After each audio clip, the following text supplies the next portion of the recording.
बांके बिहारी लाल की जय। प्यारे भक्तों, मैं आप लोगों के लिए नारायण कवच का उपदेश लेकर आई हूँ। ध्यानपूर्वक सुने एवं उसका मनन करें। 8वां अध्याय, नारायण कवच उपदेश।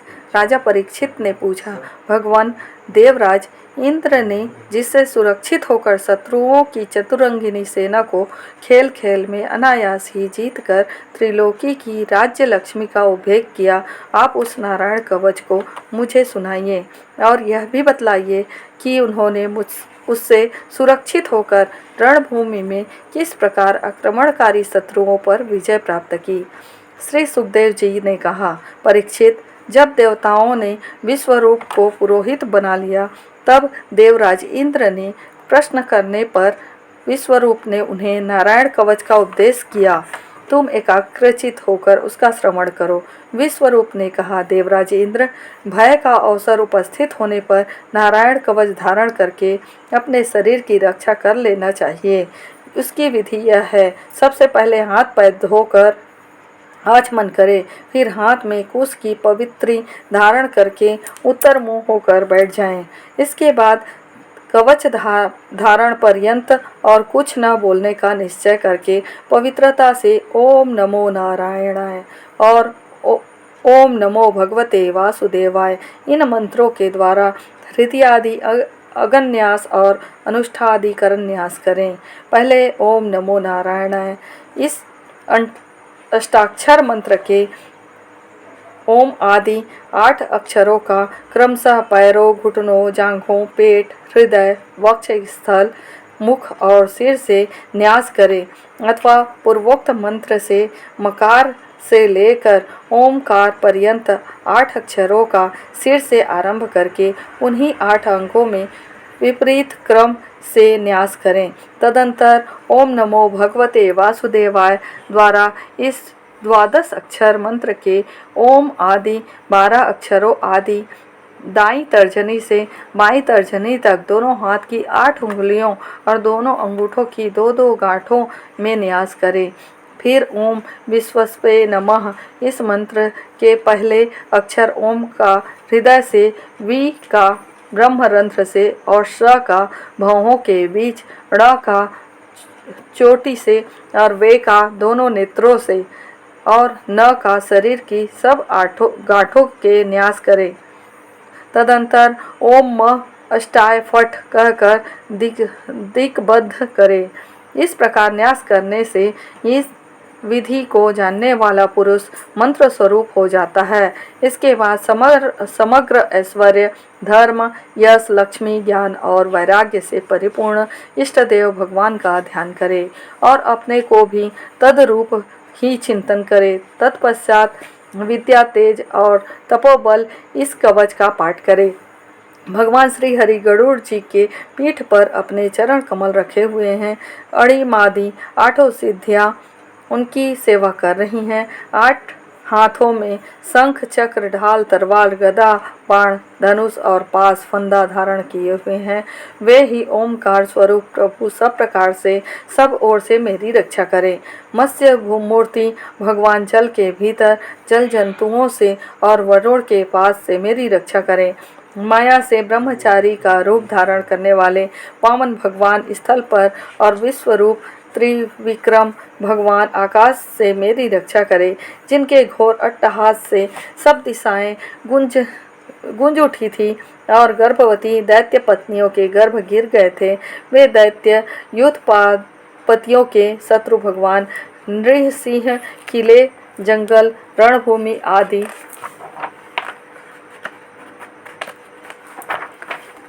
विकट स्थानों में मेरी रक्षा करें। अपनी दाढ़ों पर पृथ्वी को धारण करने वाले यज्ञ मूर्ति 12 भगवान मार्ग में परशुराम की पर्वतों के शिखर पर और लक्ष्मण जी के सहित भरत के बड़े भाई भगवान रामचंद्र प्रवास के समय मेरी रक्षा करें। भगवान नारायण मारण, मोहन आदि भयंकर अभिचारों और सब प्रकार से प्रमोदों से मेरी रक्षा करें। ऋषि श्रेष्ठ नर गंधर्व से, योगेश्वर भगवान दत्तात्रेय योग से, विघ्नों से और त्रिगुणाधिपति भगवान कपिल कर्म बंधनों से मेरी रक्षा करे। महर्षि सनत कुमार कामदेव से हयग्रीव भगवान मार्ग में चलते समय देव मूर्तियों को नमस्कार आदि न करने के अपराध से, देवर्षि नारद सेवापराधों से और भगवान कच्छप सब प्रकार से नरकों से मेरी रक्षा करें। भगवान धन्वंतरी कुपथ्य से, जितेंद्रिय भगवान ऋषभदेव सुख दुख आदि भयदायक द्वंद्वों से, यज्ञ भगवान लोक अपवादों से, बलराम जी मनुष्यकृत कष्टों से और श्री शेष जी क्रोधवश नामक सर्पों से के गढ़ से मेरी रक्षा करें। भगवान श्री कृष्ण द्वैपायन व्यास जी अज्ञान से तथा बुद्धदेव पाखंडियों से और प्रमाद से मेरी रक्षा करें। धर्म रक्षा के लिए महान अवतार धारण करने वाले भगवान कल्कि पाप बहुल कल्कि काल के दोषों से मेरी रक्षा करें। प्रातःकाल भगवान केशव अपनी गदा लेकर कुछ दिन चढ़ आने पर भगवान गोविंद अपनी बांसुरी लेकर, दोपहर के पहले भगवान नारायण अपनी तीक्ष्ण शक्ति लेकर और दोपहर को भगवान विष्णु चक्रराज सुदर्शन लेकर मेरी रक्षा करें। तीसरे पहर में भगवान मधुसूदन अपना प्रचंड धनुष लेकर मेरी रक्षा करें। सायंकाल में ब्रह्मा आदि त्रिमूर्तिधारी माधव, सूर्यास्त के बाद ऋषिकेश, अर्धरात्रि में के पूर्व तथा अर्धरात्रि के समय अकेले भगवान पद्मनाभ मेरी रक्षा करें। रात्रि के पिछले प्रहर में विश्वलाक्षण श्रीहरि, उषा काल में खड्गधारी भगवान जनार्दन, सूर्योदय से पूर्व श्री दामोदर और संपूर्ण संध्याओं में काल मूर्ति भगवान विश्वेश्वर मेरी रक्षा करे। सुदर्शन आपका आकार चक्र रथ के पहिए की तरह है। आपके किनारे का भाग प्रलयकारी अग्नि के समान अत्यंत तीव्र है। आप भगवान की प्रेरणा से सब ओर घूमते रहते हैं। जैसे आग वायु की सहायता से सूखे घास फूस को जला डालती है, वैसे ही आप हमारी शत्रु सेना को शीघ्र से शीघ्र जला दीजिए। कौमोदी की गदा आपसे छूटने वाली चिंगारियों का स्पर्श वज्र के समान असह्य है। आप भगवान अजित की प्रिया हैं और मैं उनका सेवक हूँ, इसलिए आप कुष्मांडा विनायक यक्ष राक्षस भूत और प्रेत आदि ग्रहों को अभी कुचल डालिए तथा मेरे शत्रुओं को चूर चूर कर दीजिए। शंख श्रेष्ठ, आप भगवान श्री कृष्ण के फूंकने से भयंकर शब्द करके मेरे शत्रुओं का दिल दहला दीजिए। यह एवं यतुधान, प्रमथ, प्रेत, मातृका, पिशाच तथा ब्रह्म राक्षस आदि भयावने प्राणियों को यहाँ से झटपट भगा दीजिए। भगवान की प्यारी तलवार, आपकी धार बहुत तीक्ष्ण है। आप भगवान की प्रेरणा से मेरे शत्रुओं को छिन्न छिन्न कर दीजिए। भगवान की प्यारी ढाल, आप में सैकड़ों चक्राकार मंडल हैं। आप पापात्मा शत्रुओं की आंखें बंद कर दीजिए और उन्हें सदा के लिए अंधा बना दीजिए। सूर्य आदि ग्रह, धूमकेतु, पुच्छल तारे आदि, केतु, दुष्ट और मनुष्य, सर्पादि रेंगने वाले जंतु, दाढ़ों वाले हिंसक पशु, भूत प्रेत आदि तथा पापी प्राणियों से हमें जो जो भय हो, जो जो हमारे मंगल के विरोधी हो, वे सभी भगवान के नाम रूप तथा आयुधों का कीर्तन करने से तत्काल नष्ट हो जाएं। बृहद, रथंतर आदि सामवेदीय स्त्रोतों से जिनकी स्तुति की जाती है, वे वेद मूर्ति भगवान गरुड़ विश्वसेन जी अपने नामोच्चार के प्रभाव से हमें सब प्रकार की विपत्तियों से बचाएं। श्री हरि के नाम, रूप, वाहन, आयुध और श्रेष्ठ पार्षद हमारी बुद्धि, इंद्रिय, मन और प्राणों को सब प्रकार की आपत्तियों से बचाए। जितना भी कार्य अथवा कारणवश जगत है, वह वास्तव में भगवान ही हैं। इस सत्य के प्रभाव से हमारे सारे उपद्रव नष्ट हो जाएं। जो लोग ब्रह्म और आत्मा की एकता का अनुभव कर चुके हैं, उनकी दृष्टि में भगवान का स्वरूप समस्त विकल्पों भेदों से रहित है। फिर भी वे अपनी माया शक्ति के द्वारा भूषण, आयुध और रूप नामक शक्तियों को धारण करते हैं। यह बात निश्चित रूप से सत्य है। इस कारण सर्वज्ञ सर्वव्यापक भगवान श्री हरि सदा सर्वत्र सब स्वरूपों में हमारी रक्षा करें, जो अपने भयंकर अट्टहास से सब लोगों को भय को भगा देते हैं और अपनी तेजस से सबका तेज ग्रस लेते हैं। वे भगवान नरसिंह दिशा विदिशा में नीचे ऊपर बाहर भीतर सब और हमारी रक्षा करें। देवराज इंद्र, मैंने तुम्हें यह नारायण कवच सुना दिया और इस कवच से तुम अपने को सुरक्षित कर लो। बस फिर तुम अनायास ही सब दैत्यों युद्धपतियों को जीत लोगे। इस नारायण कवच को धारण करने वाला पुरुष जिसको भी अपने नेत्रों से देख लेता है अथवा पैर से छू देता है, वह तत्काल समस्त भयों से मुक्त हो जाता है। जो इस वैष्णवी विद्या को धारण कर लेता है, उसे राजा, डाकू, प्रेत, पिशाच आदि और बाघ आदि हिंसक जीवों से कभी किसी प्रकार का भय नहीं होता है। देवराज, प्राचीन काल की बात है, एक बार कौशिक गोत्री ब्राह्मण ने इस विद्या को धारण करके योग धारण से अपना शरीर मरुभूमि में त्याग दिया। जहाँ उस ब्राह्मण का शरीर पड़ा था, उसके ऊपर से एक दिन गंधर्वराज चित्ररथ अपनी स्त्रियों के साथ विमान पर बैठकर निकले। वहाँ आते ही वे नीचे की ओर सिर किए विमान सहित आकाश से पृथ्वी पर गिर पड़े। इस घटना से उनके आश्चर्य की सीमा न रही।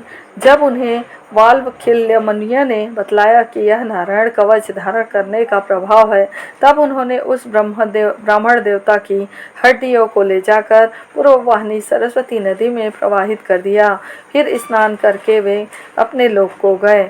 श्री सुखदेव जी कहते हैं, परीक्षित, जो पुरुष इस नारायण कवच को समय पर सुनता है और जो आदर पूर्वक इसे धारण करता है, उसके सामने सभी प्राणी आदर से झुक जाते हैं और वह सब प्रकार के भयों से मुक्त हो जाता है।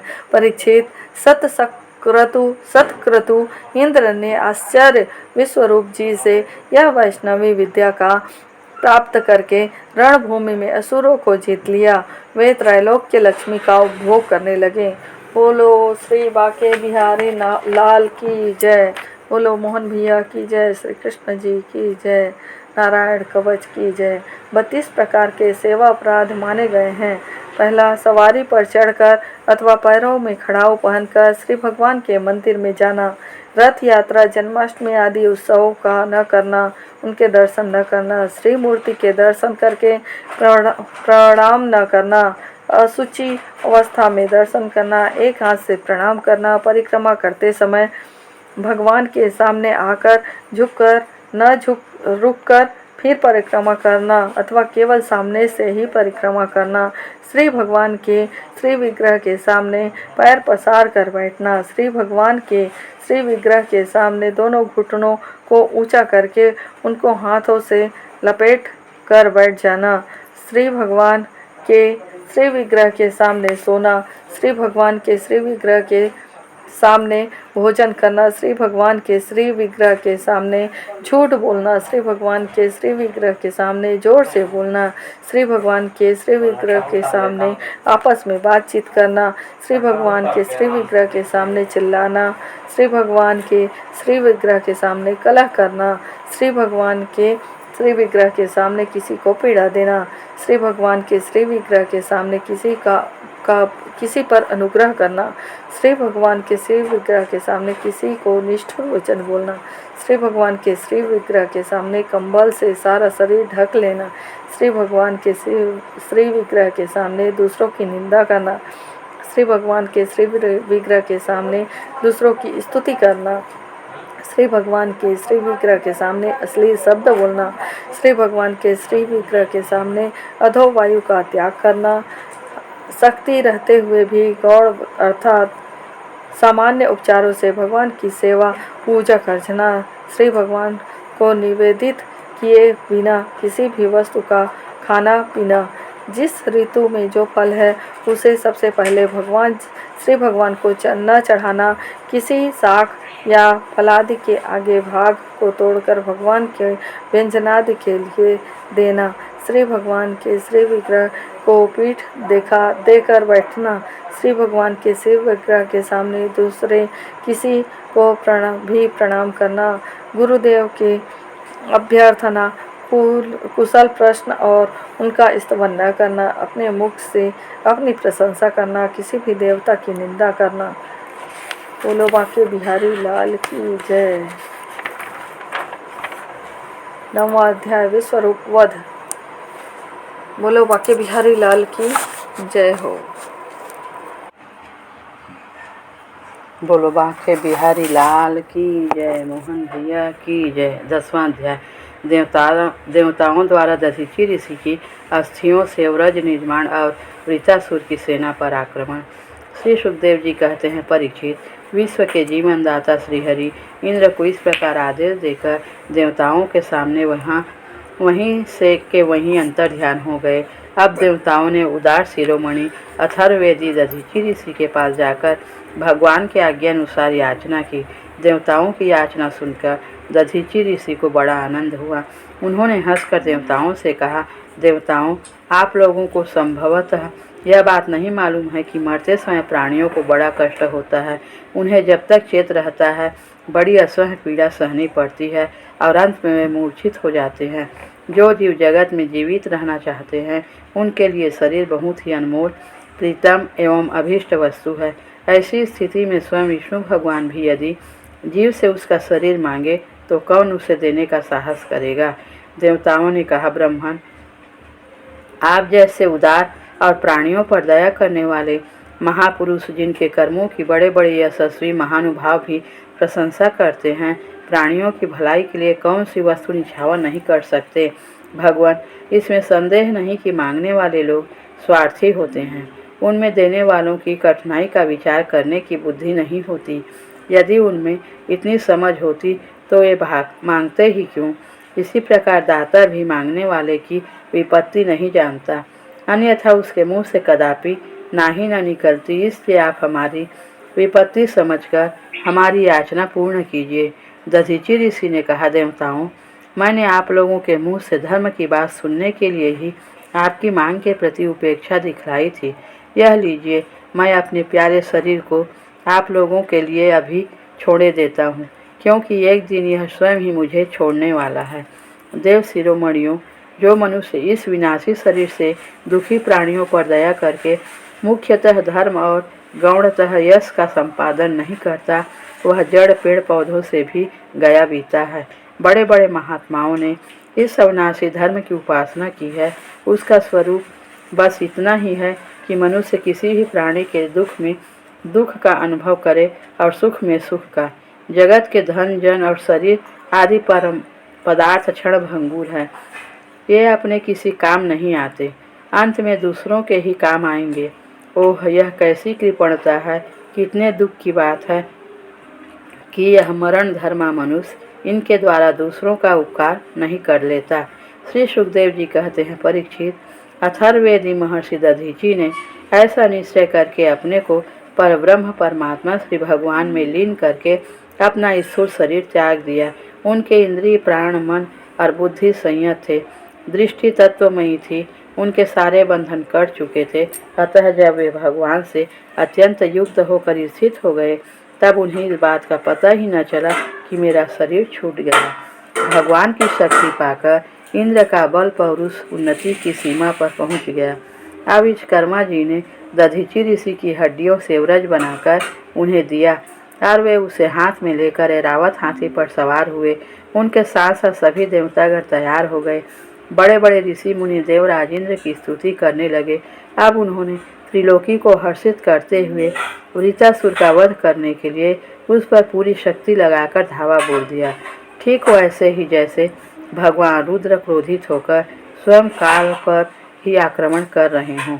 परीक्षित, वृतासुर भी दैत्य सेनापतियों की बहुत बड़ी सेना के साथ मोर्चे पर डटा हुआ था, जो वैवस्वतः मनवंतर इस समय चल रहा है। इसकी पहली चतुर्युगी का त्रेता युग अभी आरंभ ही हुआ था। उसी समय नर्मदा तट पर देवताओं का दैत्यों के साथ यह भयंकर संग्राम हुआ। उस समय देवराज इंद्र हाथ में व्रज लेकर रुद्र, वसु, आदित्य, दोनों अश्वनी कुमार, पृथ्वीगण, अग्नि, मरुदगण, ऋभुगण, साध्यगण और विश्वदेव आदि के साथ अपनी कांति से शोभायमान हो रहे थे। वृतासुर आदि दैत्य उनको अपने सामने आया देख और भी चिढ़ गए। तब नमूची, संबर, अनर्वा, ध्रुमूर्धा, ऋषभ, अंबर, हैग्रीव, शंकुशिरा, विप्रचिति, अयोमुख, पुलोभा, वृषपर्वा, प्रहेति, हेति, उत्कल, सुमाली, माली आदि हजारों दैत्य, दानव एवं यक्ष राक्षस स्वर्ण के साथ समान से सुसज्जित होकर देवराज इंद्र की सेना को आगे बढ़ने से रोकने लगे। परीक्षित, उस समय देवताओं की सेना स्वयं मृत्यु के लिए भी अजेय थी। वे घमंडी असुर सिंहनाद करते हुए बड़ी सावधानी से देव सेना पर प्रहार करने लगे। उन लोगों ने गदा, परिध, बाण, प्रास, मुदगर, तोमर, सूर, फरसे, तलवार, शतघ्नी, तोप, भुसुंडी आदि अस्त्र शस्त्रों की बौछार से देवताओं को सब ओर से ढक दिया। एक पर एक इतने बाढ़ चारों ओर से आ रहे थे कि उनके ढक जाने के कारण देवता दिखलाई भी नहीं पड़ते थे। जैसे बादलों के से ढक जाने पर आकाश के तारे नहीं दिखलाई देते। परीक्षित, वह शस्त्रों और अस्त्रों की वर्षा देव सैनिकों को छू तक न सकी। उन्होंने अपने हस्त लाघव से आकाश में ही उनके हजार हजार टुकड़े कर दिए। जब असुरों के अस्त्र शस्त्र समाप्त हो गए तब वे देवताओं की सेना पर पर्वतों के शिखर, वृक्ष और पत्थर बरसाने लगे, परंतु देवताओं ने उन्हें पहले के ही भांति काट गिराया। परीक्षित, जब रीतासुर के अनुयायी असुरों ने देखा कि उसके असंख्य अस्त्र शस्त्र भी देव सेना का कुछ न बिगाड़ सके, यहाँ तक कि वृक्षों, चट्टानों और पहाड़ों के बड़े बड़े शिखरों से भी उनके शरीर पर खरोच तक नहीं आई, सब के सब सकुशल हैं, तब तो वे बहुत डर गए।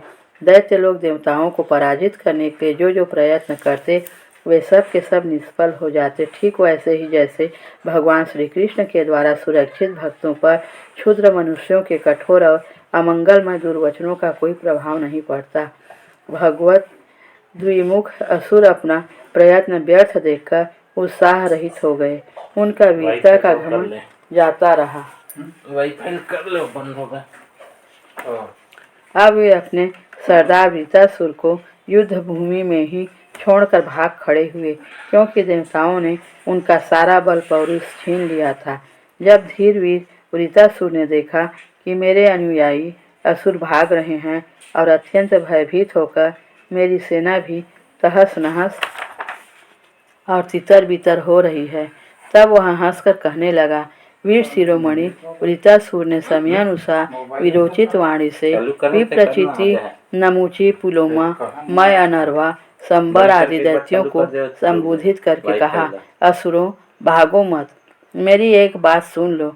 इसमें संदेह नहीं कि जो पैदा हुआ है उसे एक न एक दिन अवश्य मरना पड़ेगा। इस जगत में विधाता ने मृत्यु से बचने का कोई उपाय नहीं बताया है।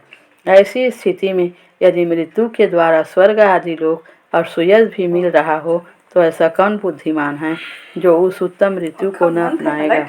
संसार में दो प्रकार की मृत्यु परम दुर्लभ और श्रेष्ठ मानी गई है। एक तो योगी पुरुष का अपने प्राणों को वश में करके ब्रह्म चिंतन के द्वारा शरीर का परित्याग, और दूसरा युद्ध भूमि में सेना के आगे रहकर बिना पीठ दिखावे जूझ मरना। तुम लोग भला ऐसा शुभ अवसर क्यों खो रहे हो। बोलो श्री बांके बिहारी लाल की जय, मोहन भैया की जय। दिखाते गोंदिया पहुंच गए, घड़ी है कि क्या। बोलो बांके बिहारी लाल की जय, मोहन भैया की जय। 11वां अध्याय वृतासुर की वीरवाणी।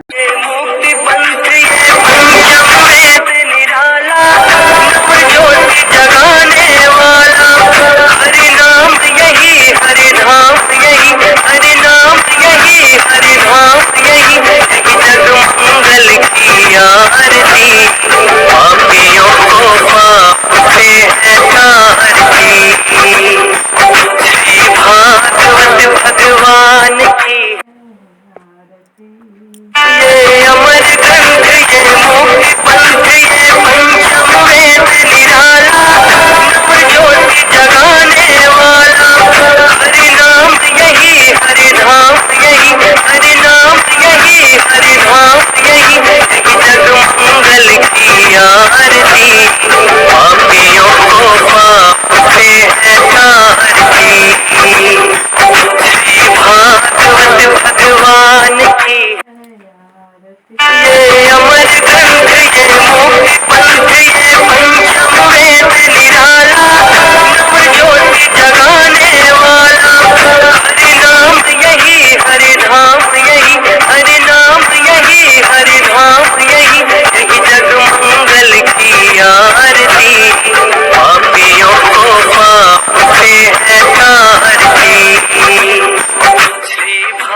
पापियों को पाप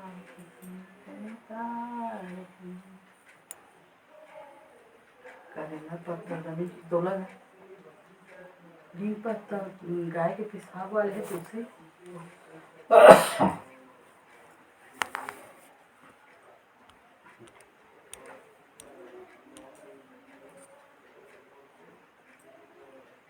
कभी भी सुंदरता के पीछे नहीं दौड़ना, गुणों के पीछे दौड़ना, क्योंकि सुंदरता के पीछे दौड़ने वाले कई बार अमृत छोड़ देते हैं।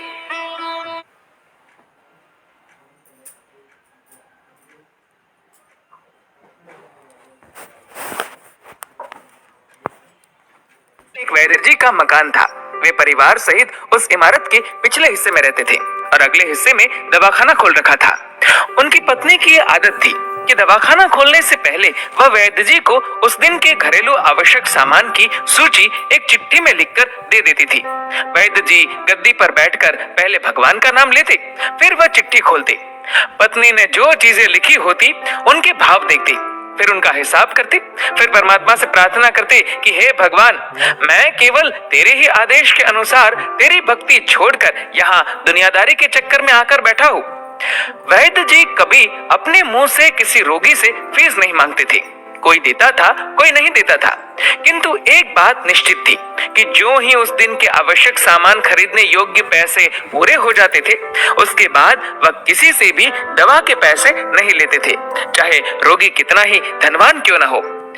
एक दिन जब वैद्य जी ने दवाखाना खोला, गद्दी पर बैठकर परमात्मा का स्मरण करके पैसे का हिसाब लगाने के लिए आवश्यक सामान वाली चिट्ठी खोली, तो वह चिट्ठी को एक टक देखते ही रह गए। एक बार तो उनका मन भटक गया। उन्हें अपने आंखों के सामने तारे चमकते हुए नजर आए, किंतु शीघ्र ही उन्होंने अपनी तंत्रिकाओं पर नियंत्रण पा लिया। वे चिट्ठी में कुछ यूं देखते हैं कि आटे, दाल, चावल आदि के बाद पत्नी ने लिखा था कि बेटे का विवाह 20 तारीख को है, उसके दहेज का सामान।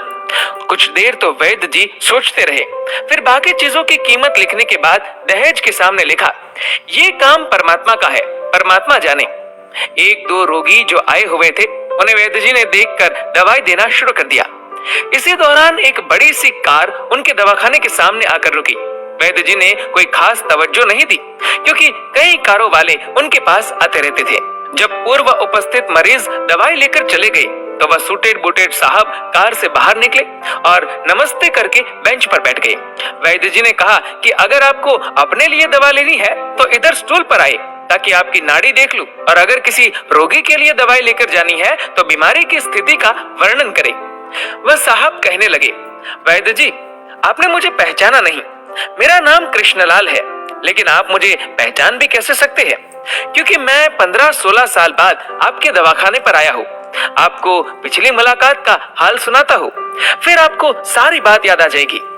जब मैं पहली बार यहाँ आया था, तब मुझे लगा कि मैं खुद नहीं आया था, अपितु ईश्वर मुझे आपके पास ले आए थे, क्योंकि ईश्वर मुझ पर कृपा करना चाहते थे और मेरा घर आबाद करना चाहते थे। मैं तो कार से अपने घर जा रहा था, पर ठीक आपके दवाखाने के सामने हमारी कार पंक्चर हो गई। ड्राइवर कार का पहिया उतार कर पंक्चर लगवाने चला गया। आपने देखा कि गर्मी में मैं कार के पास खड़ा था, तो आप मेरे पास आए और दवाखाने की ओर इशारा किया और कहा कि इधर आकर कुर्सी पर बैठ जाए। अंधा क्या चाहे, 2 आंखें, और मैं आकर कुर्सी पर बैठ गया। ड्राइवर ने कुछ ज्यादा ही देर लगा दी थी। एक छोटी सी बच्ची भी यहाँ आपकी मेज के पास खड़ी थी और बार बार कह रही थी, चलो ना बाबा, मुझे भूख लगी है। आप उससे कह रहे थे कि बेटी थोड़ा धीरज धरो, चलती है। मुझे लगा कि आप मेरे ही कारण खाना खाने नहीं जा रहे हैं, अतः मुझे कोई दवाई खरीद लेनी चाहिए ताकि आप मेरे बैठने का भार महसूस न करें। मैंने कहा, वैद्य जी, मैं पिछले 5-6 साल से इंग्लैंड में रहकर कारोबार कर रहा हूँ। इंग्लैंड जाने से पहले मेरी शादी हो गई थी, लेकिन अब तक बच्चे के सुख से वंचित हूँ। यहाँ भी इलाज कराया और वहाँ इंग्लैंड में भी, लेकिन किस्मत ने निराशा के सिवा और कुछ नहीं दिया। आपने कहा, मेरे भाई, भगवान से निराश न हो। याद रखो कि उसके कोष में किसी चीज की कोई कमी नहीं है। आस, औलाद, धन, दौलत, इज्जत, सुख, दुख, जीवन, मृत्यु, सब कुछ उसी के हाथ में है। ये सब किसी वैद्य या डॉक्टर के हाथ में नहीं होता। और न ही किसी दवा में होता है। जो कुछ होना होता है वह सब भगवान के आदेश से होता है। औलाद देनी है तो उसी ने देनी है। मुझे याद है आप बातें करते जा रहे थे और साथ साथ पुड़िया भी बनाते जा रहे थे। सारी दवाई अपने 2 भागों में विभाजित कर 2 अलग अलग लिफाफों में डाली थी और फिर मुझसे पूछकर आपने एक लिफाफे पर मेरा और दूसरे पर मेरी पत्नी का नाम लिखकर दवा उपयोग करने का तरीका बताया था। मैंने तब बेदिली से वह दवाई ले ली थी क्योंकि मैं सिर्फ कुछ पैसे आपको देना चाहता था। लेकिन जब दवा लेने के बाद मैंने पैसे पूछे तो आपने कहा था बस ठीक है। मैंने जोर डाला तो आपने कहा कि आज का खाता बंद हो गया है। मैंने कहा मुझे आपकी बात समझ नहीं आई। इसी दौरान वहां एक और आदमी आया। उसने हमारी चर्चा सुनकर मुझे बताया कि खाता बंद होने का मतलब ये है कि आज के घरेलू खर्च के लिए जितनी राशि वैद्य जी ने भगवान से मांगी थी वह ईश्वर ने उन्हें दे दी है। अधिक पैसे वे नहीं ले सकते। मैं कुछ हैरान हुआ और हृदय में कुछ लज्जित भी कि मेरे विचार कितने निम्न थे और ये सरल चित्त वैद्य कितना महान है। खैर, मैंने जब घर जाकर पत्नी को औषधि दिखाई और सारी बात बताई तो उसके मुंह से निकला वो इंसान नहीं कोई देवता है और उसकी दी हुई दवा ही हमारे मन की मुराद पूरी करने का कारण बनेगी। और वही हुआ। आज मेरे घर में 2 फूल खिले हुए हैं। हम दोनों पति पत्नी हर समय आपके लिए प्रार्थना करते रहते हैं। इतने साल तक कारोबार ने फुर्सत ही न दी कि स्वयं आकर आपसे धन्यवाद के 2 शब्द ही कह जाता। इतने बरसों बाद आज भारत आया हो तो कार केवल यहीं रोकी है। वैद्य जी, हमारा सारा परिवार इंग्लैंड में सेटल हो चुका है। केवल मेरी एक विधवा बहन अपनी बेटी के साथ भारत में रहती है। हमारी भांजी की शादी इस महीने की 21 तारीख को होनी है। न जाने क्यों जब जब मैं अपनी भांजी के भात के लिए कोई सामान खरीदता था तो मेरी आंखों के सामने आपकी वह छोटी सी बेटी भी आ जाती थी और हर सामान मैं दोहरा खरीद लेता था। मैं आपके विचारों को जानता था कि संभवतः आप वह सामान न ले, किंतु मुझे लगता था कि मेरी अपनी सगी भांजी के साथ जो चेहरा मुझे बार बार दिख रहा है वह भी मेरी भांजी ही है। मुझे लगता था कि ईश्वर ने इस भांजी के विवाह में भी मुझे भात भरने की जिम्मेदारी दी है। वैद्य जी की आंखें आश्चर्य से खुली की खुली रह गई और बहुत धीमी आवाज में बोले, कृष्णलाल जी, आप जो कुछ कह रहे हैं मुझे समझ नहीं आ रहा कि ईश्वर की ये क्या माया है। आप मेरी श्रीमती के हाथ की लिखी हुई ये चिट्ठी देखिए। और वैद्य जी ने चिट्ठी खोलकर कृष्णलाल जी को पकड़ा दी। वहां उपस्थित सभी ये देखकर हैरान रह गए कि दहेज के सामान के सामने लिखा हुआ था कि ये काम परमात्मा का है, परमात्मा जाने। कांपती सी आवाज में वैद्य जी बोले, कृष्णलाल जी, विश्वास कीजिए कि आज तक कभी ऐसा नहीं हुआ कि पत्नी ने चिट्ठी पर आवश्यकता लिखी हो और भगवान ने उसी दिन उसकी व्यवस्था न कर दी हो। आपकी बातें सुनकर तो लगता है कि भगवान को पता होता है कि किस दिन मेरी श्रीमती क्या लिखने वाली है, अन्यथा आपसे इतने दिन पहले ही सामान खरीदवाना आरंभ न करवा दिया होता परमात्मा ने। वाह भगवान वाह, तू महान है, तू दयावान है। मैं हैरान हूँ कि वह कैसे अपने रंग दिखाता है। वैद्य जी ने आगे कहा, जब से होश संभाला है एक ही पाठ पढ़ा है कि सुबह परमात्मा का आभार करो, शाम को अच्छा दिन गुजरने का आभार करो, खाते समय उसका आभार करो, सोते समय उसका आभार करो कि शुक्र है मेरे मालिक, तेरा लाख लाख शुक्र है। दोस्तों, जो लोग अपने जीवन रथ की डोर परमात्मा के हाथों में सौंप दिया करते हैं, परमात्मा उनके लिए क्या क्या नहीं किया करते। आवश्यकता है बस एक सच्चे हृदय से समर्पण। द्रौपदी के स्वयंवर में जाते वक्त श्री कृष्ण ने अर्जुन को समझाते हुए कहते हैं कि हे पार्थ, तराजू पर पैर संभल कर रखना, संतुलन बनाए रखना, लक्ष्य मछली की आंख पर ही केंद्रित हो, उसका ख्याल रखना। तो अर्जुन ने कहा, हे प्रभु, सब कुछ अगर मुझे ही करना है तो फिर आप क्या करोगे? वासुदेव हंसते हुए बोले, हे पार्थ, जो आपसे नहीं होगा वह मैं करूँगा। पार्थ ने कहा, प्रभु, ऐसा क्या है जो मैं नहीं कर सकता? वासुदेव फिर हंसे और बोले, जिस अस्थिर विचलित हिलते हुए पानी में तुम मछली का निशाना साधोगे, उस विचलित पानी को मैं स्थिर रखूँगा। कहने का तात्पर्य यह है कि आप चाहे कितने भी निपुण क्यों न हो, कितने भी बुद्धिमान क्यों न हो, कितने भी महान और विवेकपूर्ण क्यों न हो, लेकिन आप स्वयं हर एक परिस्थिति के ऊपर पूर्ण नियंत्रण नहीं रख सकते। आप सिर्फ अपना प्रयास कर सकते हैं, लेकिन उसकी भी एक सीमा है, और जो उस सीमा से आगे की बागडोर संभालता है उसी का नाम भगवान है।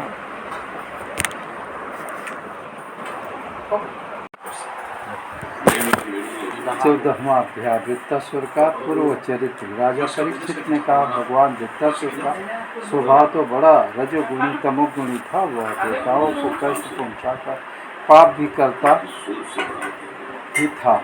ऐसी स्थिति में भगवान नारायण के चरणों में उसकी सुदृढ़ भक्ति कैसे होगी। हम सब देखते हैं कि वह शुद्ध सत्वमय देवता और पवित्र हृदय ऋषि भी भगवान की परम प्रेममयी अनन्य भाव भक्ति से वंचित ही रह जाते हैं। सचमुच भगवान की भक्ति बड़ी दुर्लभ है। भगवान इस जगत के प्राणी पुरुषों प्राणी पृथ्वी के धूल कणों के समान ही असंख्य हैं। उनमें से कुछ मनुष्य आदि श्रेष्ठ जीव ही अपने कल्याण की चेष्टा करते हैं। ब्राह्मण उनमें भी संसार से मुक्ति चाहने वाले तो बिरले ही होते हैं, और मोक्ष चाहने वाले हजारों में मुक्ति या सिद्धि लाभ तो कोई सा ही कर पाते हैं। महामुनि करोड़ों सिद्ध एवं मुक्त पुरुषों में भी वैसे शांत चित्त महापुरुष का मिलना तो बहुत ही कठिन है, जो एकमात्र भगवान के ही परायण है। ऐसी अवस्था में वह वृत्तासुर जो सब लोगों को सताता था और बड़ा पापी था, उस भयंकर युद्ध के अवसर पर भगवान श्री कृष्ण ने अपनी वृत्तियों को इस प्रकार देवता से लगा सका। इसका क्या कारण है प्रभु? इस विषय में हमें बहुत अधिक संदेह है और सुनने का बड़ा कौतूहल भी है।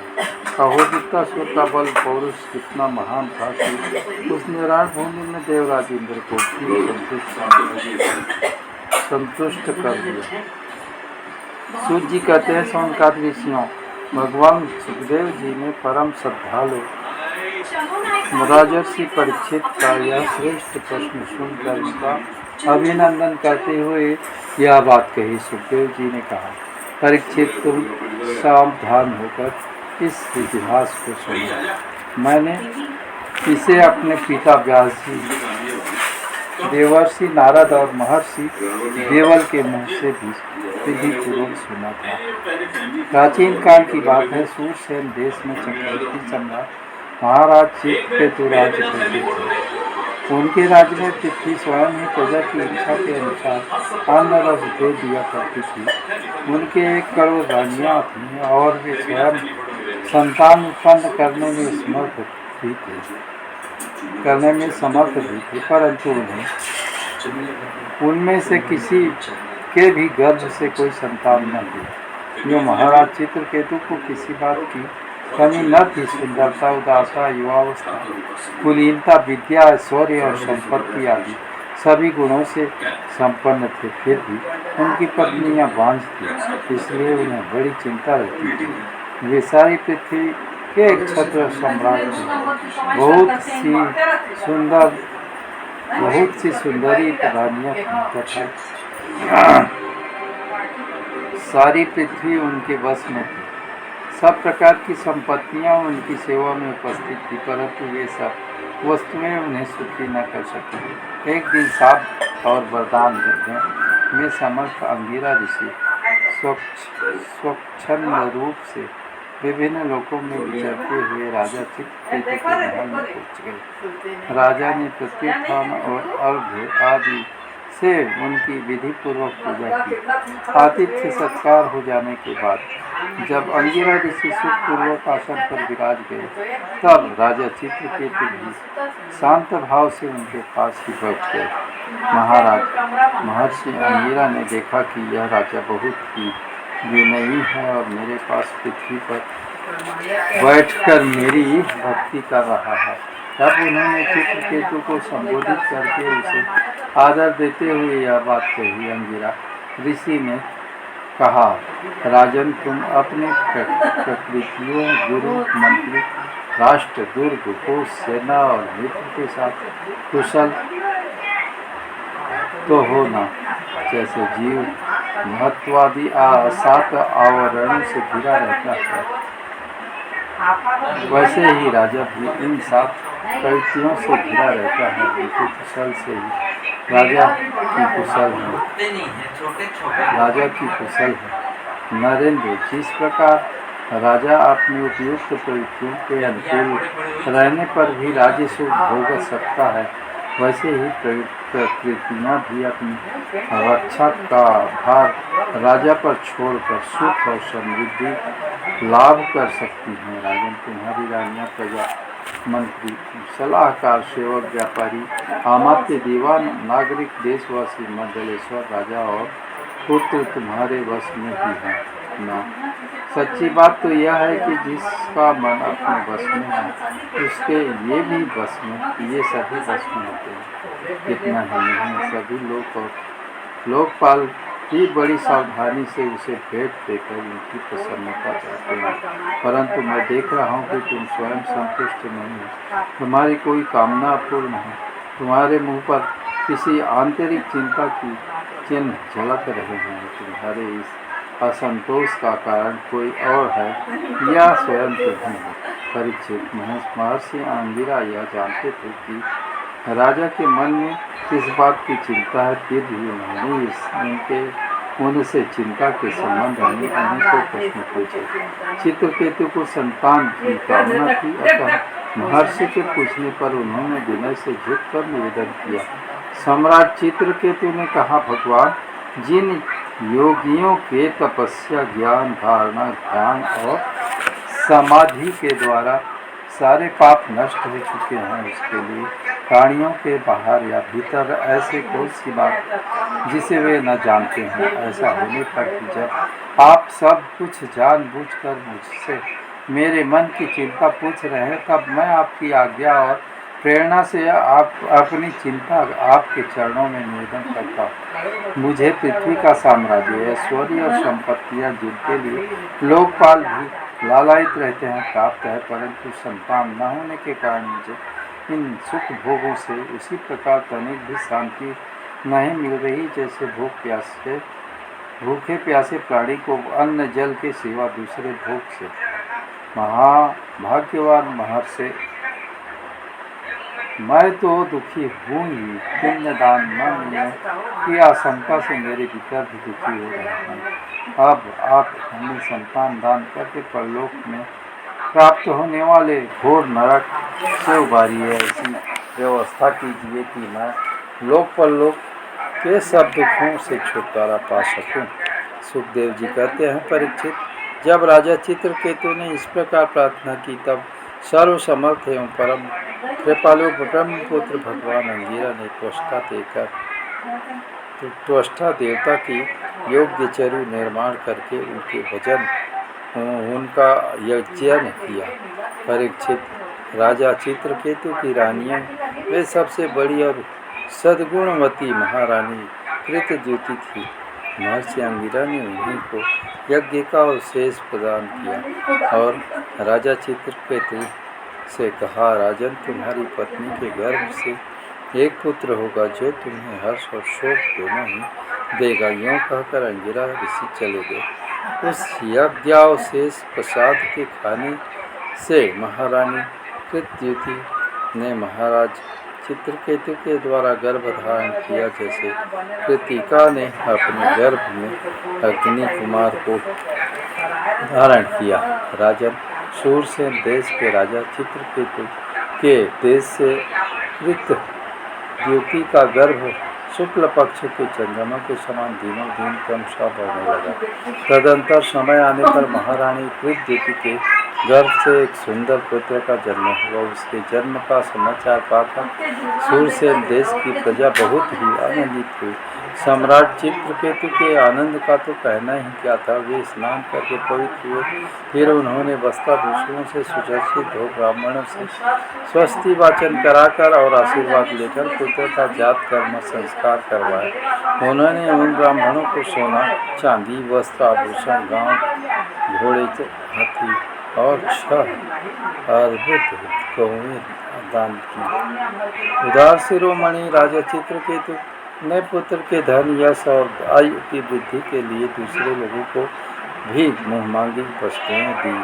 ठीक उसी प्रकार जैसे मेघ सभी जीवों का मनोरथ पूर्ण करता है, परीक्षित जैसे यदि किसी कंकाल को बड़ा कठिनाई से कुछ धन मिल जाता है तो उसमें उसकी आसक्ति हो जाती है, वैसे ही बहुत कठिनाई से प्राप्त हुए उस पुत्र में राजर्षि चित्रकेतु का स्नेह बंधन दिनों दिन दृढ़ होने लगा। माता कृत्यवती को भी अपने पुत्र पर मोह के कारण बहुत ही स्नेह था, परंतु उसकी सौत रानी के मन में पुत्र की कामना से और भी जलन होने लगी। प्रतिदिन बालक का लाड़ प्यार करते रहने के कारण सम्राट चित्रकेतु का जितना प्रेम बच्चे की माँ कृत्यवती में था उतना दूसरी रानियों में न रहा।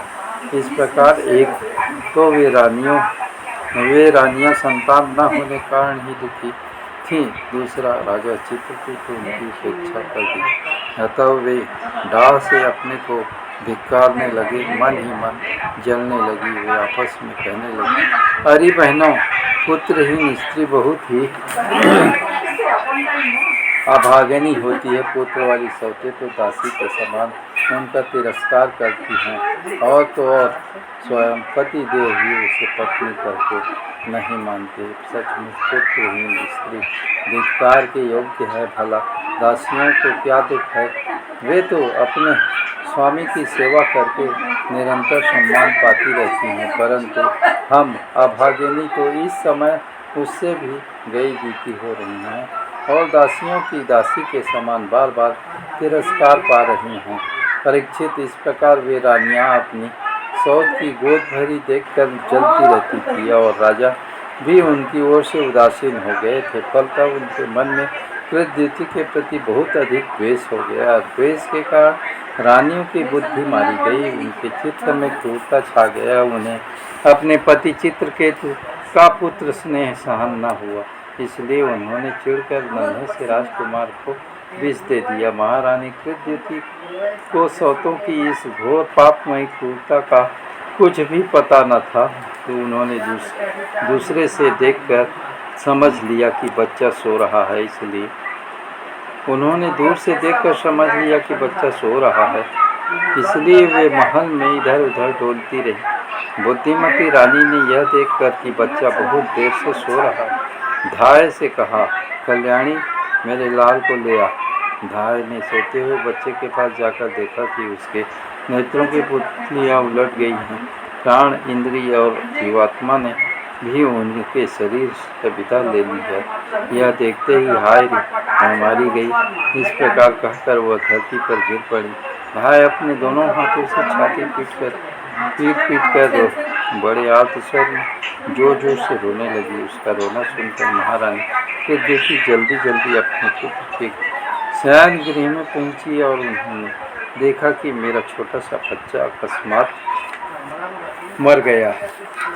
तब वे अत्यंत शोक के कारण मूर्छित होकर पृथ्वी पर गिर पड़ी।